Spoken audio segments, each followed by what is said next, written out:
গড়েশ্বৰত বিদ্যুৎ বিভাগৰ বিৰুদ্ধে ক্ষুব্ধ ৰাইজৰ উত্তাল প্ৰতিবাদ। বিদ্যুৎপৃষ্ট হৈ গড়েশ্বৰৰ হাজলপাৰাৰ নন্দলাল বিশ্বাস নামৰ লোকজনৰ মৃত্যু হোৱা ঘটনাক কেন্দ্ৰ কৰি সৃষ্টি হয় উত্তপ্ত পৰিস্থিতি। ঘটনাস্থলী পৰিদৰ্শন কৰিবলৈ অহা বিদ্যুৎ বিভাগৰ ৰঙিয়া উপ সংমণ্ডল বিষয়াৰ হিমাংশু প্ৰসাদৰ সন্মুখত প্ৰতিবাদ সাব্যস্ত কৰে ৰাইজে। বিদ্যুৎ বিভাগৰ বিষয়া কৰ্মচাৰীৰ গাফিলতিৰ বাবে নন্দলাল বিশ্বাস বিদ্যুৎপৃষ্ট হৈ মৃত্যু হোৱা বুলি অভিযোগ উত্থাপন কৰিছে ৰাইজে। উল্লেখযোগ্য যে দেওবাৰে কৃষি কৰ্মৰ বাবে যোৱা নন্দলাল বিশ্বাসৰ বিদ্যুৎ বিভাগৰ ওলমি থকা তাঁৰত লাগি মৃত্যু হৈছিল। নন্দলাল বিশ্বাস নামৰ মানুহজন কালি কৰ্মৰত অৱস্থাত কাৰেণ্টৰ বিদ্যুৎপৃষ্ট হৈ ঢুকাইছে মানুহজন।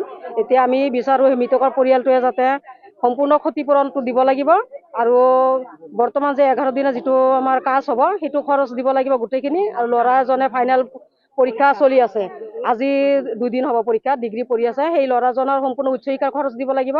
আৰু ভৱিষ্যতে যে ল'ৰাটোৱে যে কিবা এটা মনত ভাবিছিল, আশা কৰিছিল পঢ়াত ভাল ল'ৰাটো যে কিবা এটা চাকৰি বা কিবা এটা কৰিব, এতিয়া দেউতাক দুখৰ কাৰণে মেণ্টেলি এটা প্ৰেছাৰ এটা পৰিছে।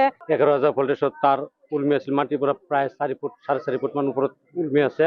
আমি 3 বছৰ ধৰি আমি কমপ্লেইন দি আছিলোঁ যে আমাৰ লাইনখিনি ঠিক কৰি দিয়ক, ৰাস্তাটো প্ৰব্লেম, আমি য'তে কোনোফালে তো আমি শান্তি পোৱা নাই। পথাৰত পোষ্ট পেলাই থৈ দিছে বিভাগ ইঞ্জিনিয়াৰগিলা, বহুত অসুবিধা পাই আছোঁ। যোৱাকালি কাম কৰিব যোৱা অৱস্থাতে মানুহটো তাৰমানে তাৰ লাগি পেলাই মৰি গ'ল। 11,000 চাপ লাইনত মৰি গ'ল, বেলেগ কথা আছিল। 3 11,000 ভল্টেজৰ তাৰটো উলমি আছে। এই 1000 ভল্টেজৰ তাৰমানে 4 ফুট 4.5 ফুট হ'ব আৰু মাটিৰ পৰা 4 ফুট 4.5 ফুট হ'ব।